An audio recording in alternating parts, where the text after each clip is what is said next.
Selamat malam, kembali lagi bersama saya Sudimar. Di video kali ini saya ditemani oleh Mas Vino dan kami akan membahas tentang apa, Mas? Ya, hari ini saya mau membahas tentang Gunung Kemukus. Ya, tentang Gunung Kemukus. Dari apa ya Mas ya, zaman ke zamannya lah, dalam artian gitu kan, karena ada patilasannya dipakai untuk ziarah. Tapi ada beberapa penyalahgunaan, Mas. Misalnya, Nah, penyalahgunaannya adalah ritual menyimpang yang diatasnamakan pesugihan. Putra dan ibu tiri si Onrowulan ini itu dimakamkan dalam satu makam ditumpuk gini, Mas, karena sudah bertemu, sudah dipergoki berbuat intim tuh, Mas. karena Sakit sebenarnya. ibunya kan terus menyusul ke tempat pas si Pangeran Samudro maksudnya diobati kan, masa pemulihan kayak gitu. Lalu kan si Pangeran Samudro meninggal. Nah, itu kan sudah dimakamkan. Itu terus ibunya menyusul meninggal kayak gitu. Atau enggak, atau bersamaan itu? Enggak. Sebenarnya itu karena kan itu cuma mitos yang berkembang, Mas. Karena kan kalau kata orang sekitar itu memang makamnya si ibu tiri Onrowulan ini memang mereka itu nggak tahu di mana.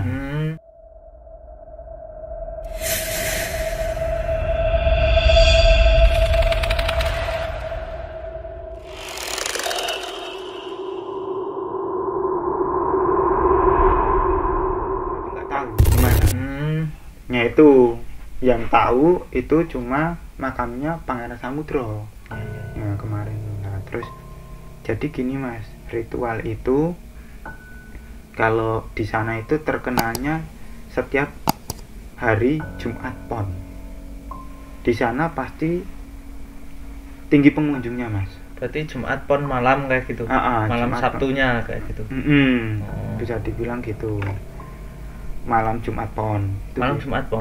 Berarti hari Kamisnya ya. Hari Kamis. Nah, terus itu gini, Mas. Apa itu namanya itu? Ritual ini dilakukan karena mitos yang berkembang itu ya, Mas ya. Maksudnya melalui pertukaran seks ini tuh, Mas. Dan beberapa orang pintar ataupun dukun itu mengiyakan ritual itu, dan yang ingin melakukan pesugihan dan lain-lain, penglaris dan lain-lain itu menujunya kan awalnya ke dukun, Mas. Awalnya kan nggak tahu. Nah, itu di situ makanya itu menjadi pesta seks, Mas. Karena itu tadi, Mas, banyak pasangan-pasangan itu di situ. Berarti itu seperti dilegalkan di daerah situ, Mas. Sebenarnya kan ilegal ya, Mas ya. Karena itu lingkupnya di situ ya, Mas ya, masih desa apalagi di gunung. Iya. Berarti seperti pelosok lah gitu ya. Dilegalkan, Mas. Nah, itu kan semakin menguatkan kalau warga di sekitar situ menyediakan jasa seperti itu, Mas. Karena dia mungkin juga berpikiran nggak mungkin kalau orang yang dia sayang atau dia cinta itu ditiduri oleh pria lain. Untuk menghalalkan segala cara mendapatkan sebuah kekayaan, gelap harta lah, seperti itu. Nah, itu gini, Mas, menurut informasi yang saya dapat ya, Mas ya, di Gunung Kemukus ini kalau kita melakukan pesugihan itu ritualnya itu selama 7 kali. Tapi kalau harinya saya kurang tahu, tapi yang puncaknya itu setiap Jumat Pon. Dan itu ya itu tadi, Mas, kita melakukan pesta seks itu sebagai ritual untuk melancarkan pesugihan. Karena mitos yang berkembang itu kalau kita mengeluarkan mani dan ya sperma lah, Mas, itu sebagai Mas ya, syaratnya seperti itu, Mas, di sana, Mas. Nah, karena itu sudah berkembang lama, Mas, dari dulu ya, Mas ya. Nah, Gunung Kemungkus ini menjadi terkenal akan prostitusinya, Mas. Karena dia warganya tadi menyediakan jasa untuk pesugihan itu. Nah, karena kalau kita menunggu ritual-ritual itu kan mesti kan ada jangkanya, Mas. Nah, kalau pas jangkanya itu dia nggak dipakai kan ya udah sama aja toh, Mas. Kita udah masuk ke apa itu dunia ya, Mas, dunia hitam itu kan kita udah masuk, otomatis kan kita sudah merasa nyaman. Dan itu kalau kosong gitu kan kadang ada beberapa wisatawan ataupun lokal ataupun manapun kan dalam artinya menyewa hanya untuk tidur, hanya untuk menemani gitu loh, Mas. Berarti di luar ritual. Di luar ritual. Nah, tetap makanya menyediakan kayak gitu. Makanya kan Gunung Kemungkus ini jadi lahan prostitusi, Mas. Nah, terus itu Mas, apa itu namanya itu? Kalau kita melakukan itu ya harus dengan itu terus, Mas. Dalam artian selama 7 kali itu walaupun pilihannya itu awalnya itu kurang baik dalam melakukan berhubungan itu, ya mau nggak mau harus dilakoni itu, Mas. Kalau melakukan ritual, kalau enggak ya terserah dia kan. Seperti itu, Mas. Makanya kenapa Gunung Kemungkus ini sangat terkenal akan ritual pesta seks. Dan sempat ya, Mas ya, kalau saya baca artikel, karena saya kan penasaran kok awalnya itu Gunung Kemungkus itu terkenalnya tuh kalau di tanah Jawa ini ya, Mas ya, maksudnya sekitaran Jawa ini, di Jawa Tengah apalagi itu prostitusinya awalnya, Mas. Tapi di balik itu semua ternyata ada ritual seperti itu, Mas. Nah, ada salah satu penyiar dari Australia itu dulu pernah meliput di situ, Mas. Nah, itulah yang membuat Gunung Kemungkus ini semakin terkenal. Dan itu pun sebenarnya gimana ya, Mas? Warga di situ itu sebenarnya yo nggak mau melakukan itu, Mas, tapi karena sudah dari nenek moyang mungkin ya, Mas ya, dari dulu ya nggak ada pilihan, karena orang desa itu kan di sana kan untuk mencukupi kebutuhan dan lain-lain itu kan harus kerja kan, Mas. Tapi kan tamatannya atau masalah sekolah dan lain-lain itu kan masih minim, Mas, di desa itu. Karena yang orang yang kerja di depan tempat kerjaku ini loh, Mas, ini kan asli sana, dia pun juga bilang itu gini, Mas, efek dari pesugihan itu bukan cuma kita mendapatkan itu, tapi bisa merusak rumah tangga juga, Mas. Pasti, Mas. Nah, karena kan ya itu tadi bertukar ya. Nah, bertukar itu, dan kebanyakan itu kalau sudah merasa nyaman itu nanti keterusan si pasangannya ini diceraikan, dia memilih dengan wanita seksnya yang diajak ritual tadi. Seperti itu, Mas. Mungkin ada tanggapan kurang lebihnya seperti itu sih, Mas, karena itu yang kerja di depan tempat kerja itu kan asli situ, dan tetangganya pun itu dia mempunyai suami dari ritual pesugihan itu. Katanya ya memang kaya sih, Mas. Katanya itu kaya, tapi dalam artian kaya itu semua kebutuhannya itu tercukupi, cuma itu aja sih, Mas. Tapi ya itu, Mas, karena efeknya seperti itu kan ya kurang baik kan, Mas. Nah, kan gitu loh, Mas. Ya efeknya kurang baik itu setelah melakukan ritual seperti itu memang ya ada kayak uang datang atau apa itu, ekonomi ada membaik, ekonomi gitu. membaik, tapi dalam arti ini pasti ada menurun, ada pertengkaran sedikit-sedikit seperti itu, karena diiming-imingi harta tadi akhirnya masih bisa jalan lagi, Mas. Seperti itu, Mas. Mungkin tanggapannya untuk Mas Udimar mendengarkan cerita saya tadi, legenda dari Gunung Kemungkus tadi. Aku awam banget sih, Mas. Masnya baru denger ini karena ya mungkin mainnya kurang jauh kayak gitu. Ya kayak gitu. Cuma itu sih, Mas. Kalau ke ritualnya itu sampai sekarang masih sih, Mas. Tapi kan karena itu kan sudah terendus kan, sekarang kan sosial media dan juga apa ya mas ya, hukum dan lain-lain itu kan lebih terekspos kan mas. Iya. Politik kan sekarang terekspos. Jadi kan tempat-tempat seperti itu kan sekarang kan diilegalkan sebenarnya mas.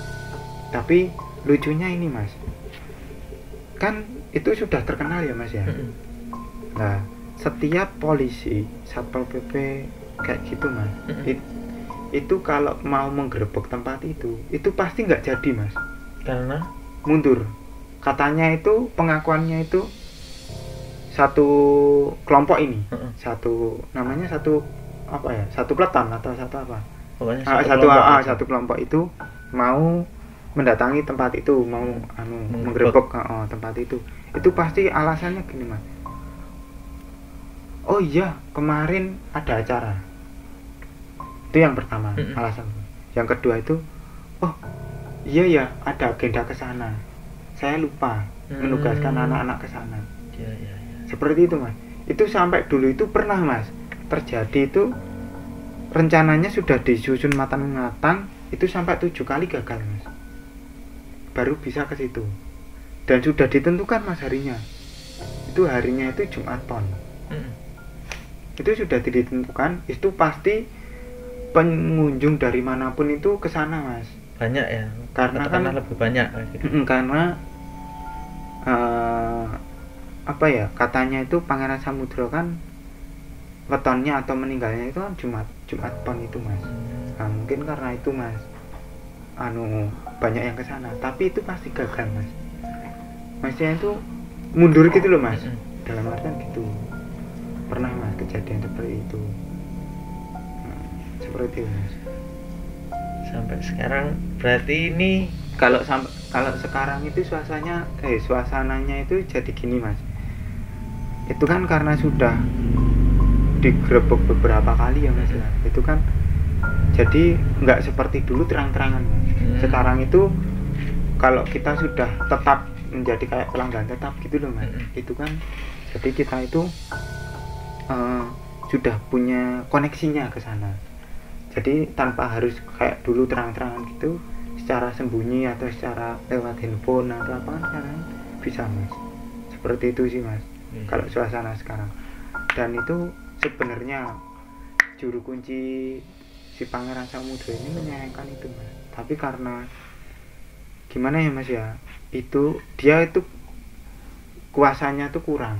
Iya. Nah itu.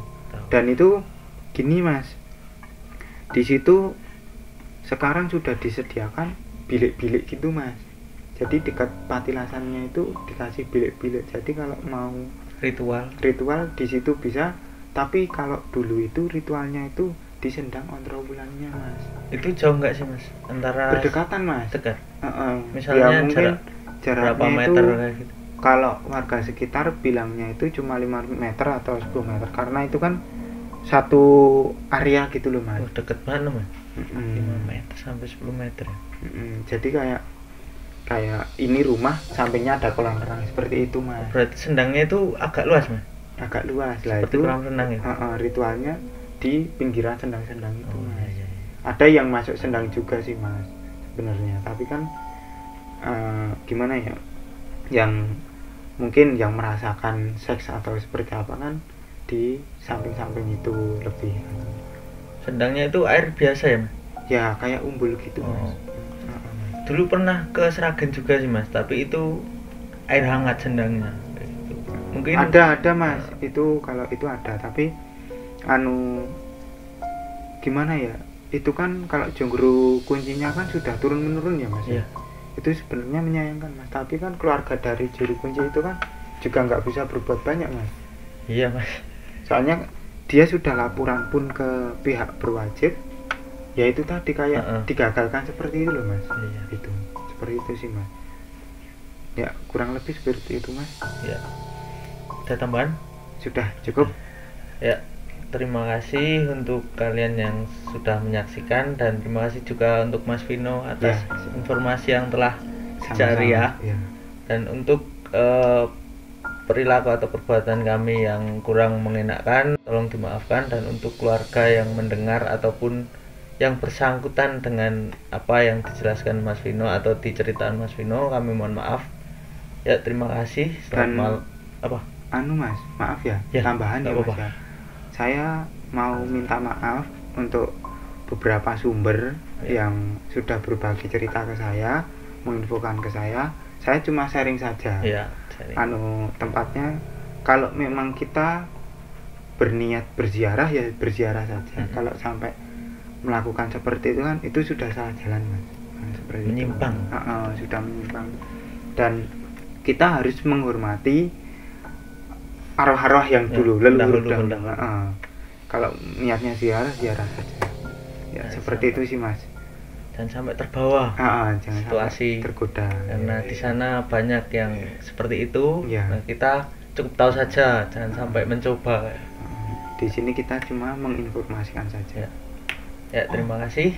Sudah ya Mas? Sudah. Ya, selamat malam, semoga mimpi indah.